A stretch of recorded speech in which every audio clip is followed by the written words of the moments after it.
The past was a harsh and unforgiving world. Without modern conveniences, most men slaved away doing manual labor or died while hunting for food and fighting to protect their communities. Meanwhile, many of their partners were generally tethered to their homes, bearing and rearing children or foraging and farming. Most people were lucky to lead a full life past 60 without succumbing to disease or despair. When different communities met, some enjoyed diplomacy and cooperation, while many met the harsh end of a sword or a despicable life under slavery. This was the fate of many that clashed with Montezuma of the Aztecs, Shaka of the Zulu, and Genghis Khan of the Mongols, among others. Historical fiction stories and period dramas have the challenge of contending with this shaded past while adding new ideas to create worlds of their own. Unlike documentaries, these stories have the leeway to create features and circumstances that are unique to them. However, this does not absolve them of the challenges of character and world building that make stories immersive and memorable. Good world building creates a coherent world that fits into a time and place and draws audiences out of their own. Good character building creates characters that fit snugly into their world and with whom audiences can engage.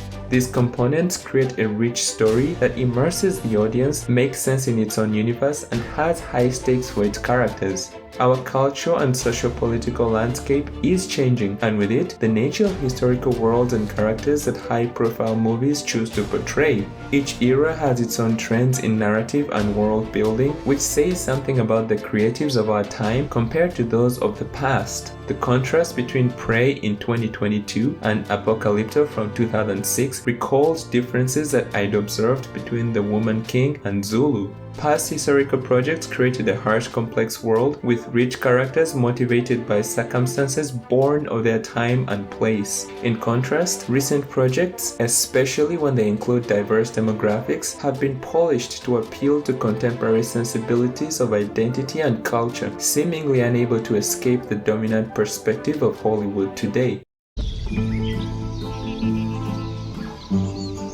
Apocalypto is an action-adventure movie set in the Yucatan, a dense jungle filled with poisonous animals and marauding militia. This story is set around a small indigenous forest community that gets raided by agents of a collapsing Mayan empire. As pestilence and deprivation spread, the Mayans scale up their ritual sacrifices in a desperate attempt to regain the favor of their unappeased gods. Through the trek to sacrifice the newly acquired captives, we are treated to a gritty portrayal of a Mayan city, rife with slaves toiling away in toxic limestone mines, nobles with intricate cosmetics, and markets brimming with life. These scenes are not essential to the story, but build a world that feels unique and lived in. Many people portrayed here have the scars of a constant struggle against Mother Nature in the absence of modern conveniences, features that we still see in uncontacted people to this day.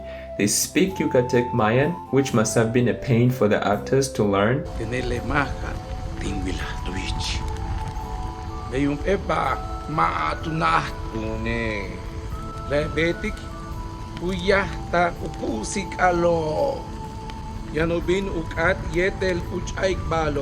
And uphold polytheistic Mesoamerican religious customs that were abundant at the time. With the exception of specific languages, these circumstances were common around the world beyond Mesoamerica. In fact, ritual sacrifice at the hands of polytheistic tribes was one of many fates of captured African slaves that were not sold off to the Europeans. Well, at least those that were not dismembered and mutilated by ruthless captors like the Agoji and the Arabs. Apocalypto's harsh world bears many similarities to that of Zulu. In Zulu, we are treated to a fierce warrior kingdom that raids surrounding tribes and participates in ceremonial sacrifices. The same fierceness that facilitates their conquest of nearby tribes also underlies their valiant resistance to European invaders before their eventual collapse to superior weaponry and internal struggles. Apocalypto and Zulu immerse the audience in unforgiving worlds with high stakes for their inhabitants. They contend with the rather grey reality that the good and the bad often existed within cultures whose historical interactions today are reduced to victimhood under European oppression. The Europeans did use unparalleled military force to exploit indigenous resources, pre-existing conflicts, and slave trade. But they, like the people that they affected, were a product of a time when such conquest was abundant, not to be conflated with occasional instances of extraordinary cruelty. In some cases, the bad was simply necessary to survive or the result of not knowing better at the time. We might not be able to travel to the past or verify most historical accounts, but we can observe relatively uncontacted parts of the world where these circumstances still persist.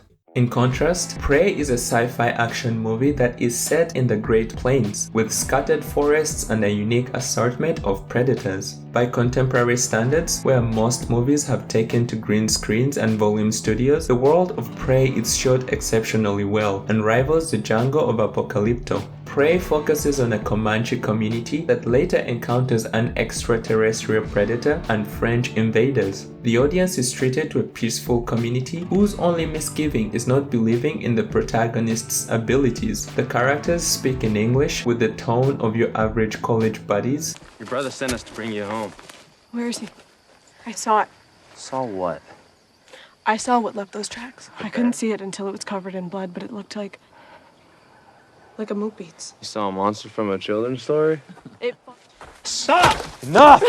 Have the perfect teeth and unblemished skin of the average person from downtown LA. Well, maybe not entirely. With the exception of the protagonist's brother, Tabe, who is decently written and acted, none of the other Comanche are memorable or have a story arc worth noting. On the other hand, the French are grimy, bumbling idiots that are too stupid and bigoted to collaborate with the Comanche to take down a shared predator. Naturally, they serve as cannon fodder for both the Comanche and the predator. As with the Comanche, there is little exploration of the French as a multifaceted community that dealt with challenges unique to that era. But Prey is just a silly sci-fi about an alien predator that need not do more than mindless carnage, I hear you say. Well, Apocalypto is basically Rambo in the Yucatan, yet it fleshed out the environment of its characters to create a rich and unique world. To be fair, Prey received praise for its historically accurate Comanche aesthetics, while Apocalypto might have conflated some Mayan and Aztec aesthetics regarding rituals and the timeline of the interaction with the Europeans. But beyond aesthetics, Prey's cultural portrayal and world building offer neither more complexity nor nuance than your average political science class in California, where a complex past punctuated with tragedy and tranquility across all men is reduced down to ancestral sin and victimhood that must be reflected in every aspect of life and entertainment today.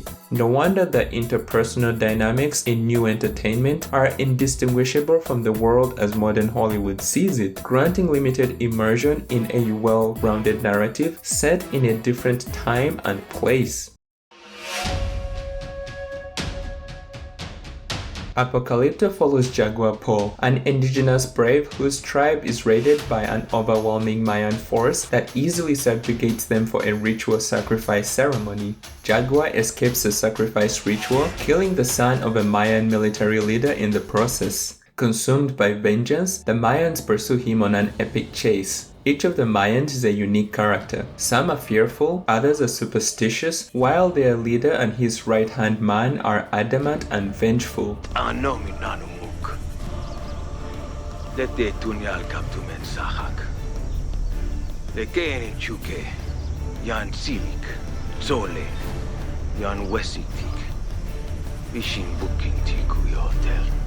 Injured and outnumbered, Jaguar Po taps into his hunting prowess and the jungle that he knows so well to pick off the Mayans one at a time.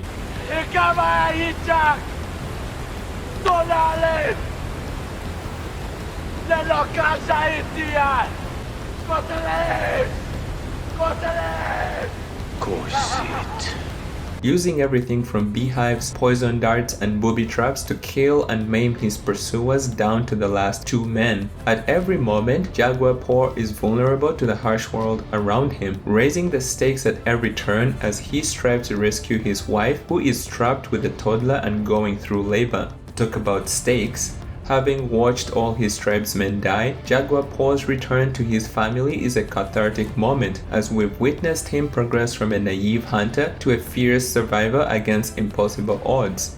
While Shaka in Zulu does not have a similar happy ending, we see him rise to kingship through war and diplomacy. Shaka innovates novel tactics that make the Zulu a formidable force against the other tribes and the British, only failing to internal discontent within his leadership. On the other hand, Prey follows the story of Naru, an indigenous hunter that trains herself and handily outperforms all her counterparts, her abilities only being stifled by the patriarchy in her tribe. She is inspired to be different simply because people in her tribe tell her not to be. Why do you want to hunt? Because you all think that I can't. Why are you the way that you are?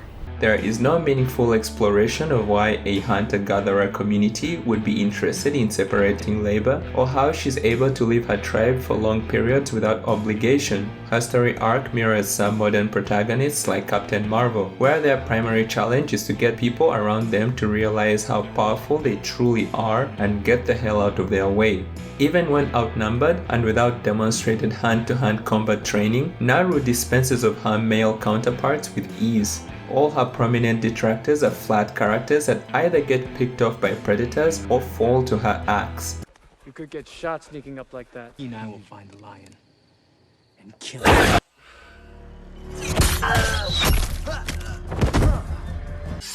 You can't see, and it won't either.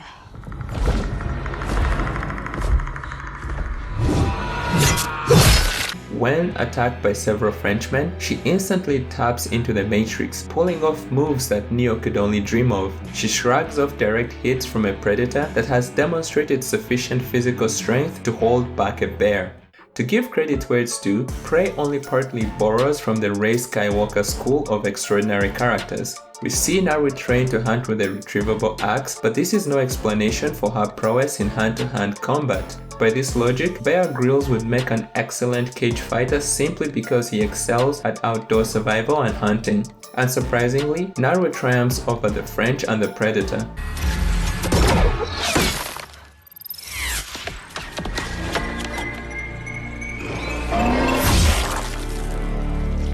You went full retard, man.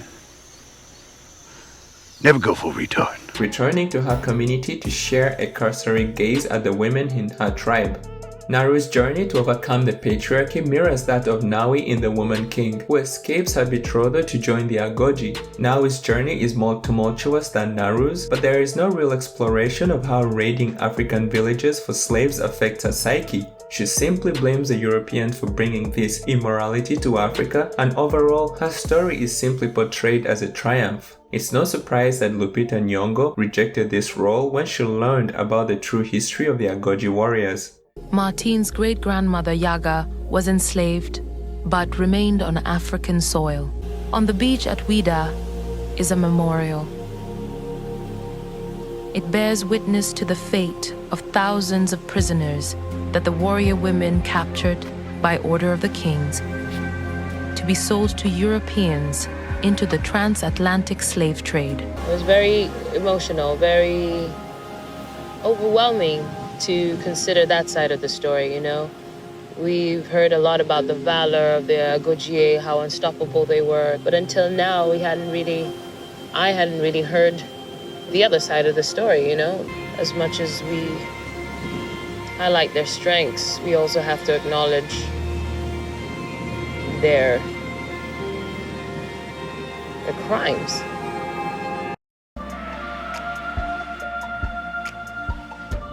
In Jaguar Paw, we have a flawed character that rises to the occasion out of the necessity to survive in a harsh world, driven by an iron will and a desire to return to a family that he deeply cares about. In Shaka, we have a leader that's no doubt the hero of his own story. He wreaks havoc on his enemies but pays the ultimate price for a ruthless leadership style that inspires mutiny within his own ranks. On the other hand, in Naru, we have an eccentric and unparalleled character that seeks out a self-centered adventure to prove herself and return with a trophy to show her prowess. And in Nawi, we have a warrior that rises through a slave raiding force, hardly reflecting or incurring real personal costs on this journey.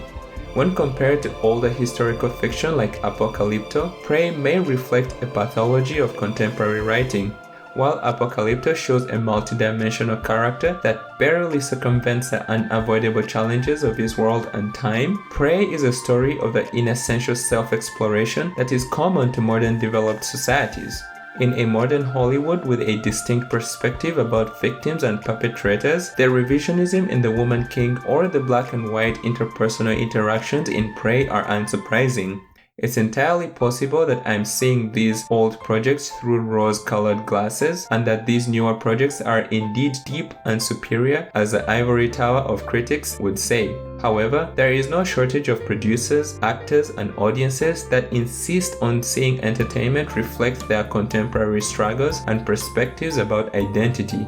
Eternal's actor Kumail Nanjiani might have put his finger on the pulse here when he observed that Hollywood is afraid to cast actors of color in villain roles out of fear of portraying them negatively. This may explain the tendency to sanitize a legacy of identity groups and characters that can only be seen as victims by the standards of Hollywood today. Of course, a side effect of collectivist thinking. But this is a necessary overcorrection from a past where these groups were misrepresented and only cast in derogatory roles, I hear you say. Well, we can't change past movies and shows. We can only preserve them as evidence of where we've come from. More importantly, the problem of unidimensional caricatures in the past will not be solved by unidimensional caricatures in the present and future, especially if stories are to be immersive, complex, and entertaining.